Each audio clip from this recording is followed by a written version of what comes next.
महाराष्ट्र लोकसेवा आयोगाच्या आदेशानुसार 9 दिव्यांग उमेदवारांची फेरपडताळणी करण्यात आली। या पडताळणीमध्ये कोणत्या धक्कादायक बाबी समोर आलेल्या आहेत बघूया।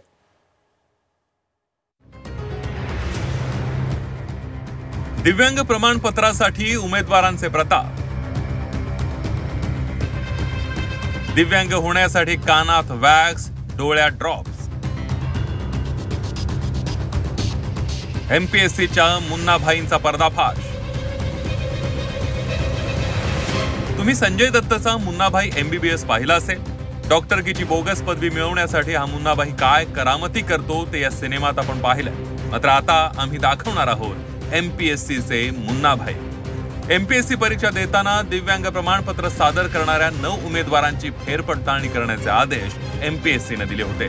त्यावेळी या मुन्नाभाईंचे धक्कादायक कारनामे उघड झाले। दिव्यांग उमेदवारांनी कानात वॅक्सचा वापर केल्याचं आढळलं।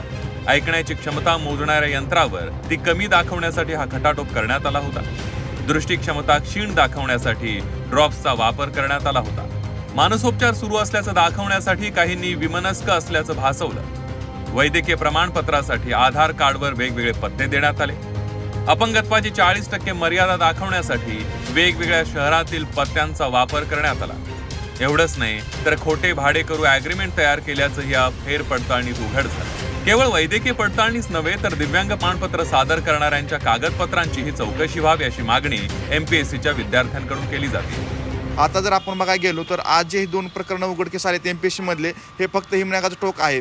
जर एमपीएससीने 2010 पासून ज्या लोकांचं खेळाडू प्रमाणपत्र असेल, दिव्यांग प्रमाणपत्र असेल किंवा प्रकल्पग्रस्त असेल, अशा सगळ्यांची जर चौकशी केली तर खूप मोठ्या यामध्ये अधिकारी आपल्याला सापडतील। किमान 2010 पासून जे दिव्यांग अधिकारी झालेले आहेत त्यांच्या सगळ्यांची एकदा एमपीएससीने रिव्हेरिफिकेशन करणं आवश्यक आहे। आणि त्यासोबत जे स्पोर्ट्स सर्टिफिकेट आहेत किंवा इतर जे सगळे सर्टिफिकेट आहेत ज्या ठिकाणी बोगसगिरी दिसून येते तर त्यासाठी राज्य शासनानं पुढाकार घेऊन याच्यासाठी चौकशी करणं आवश्यक आहे।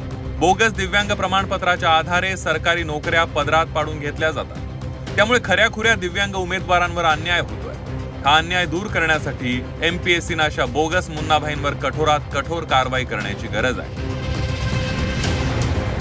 योगेश खरे आणि अरुण मेहत्रेसह ब्युरो रिपोर्ट झी 24 तास।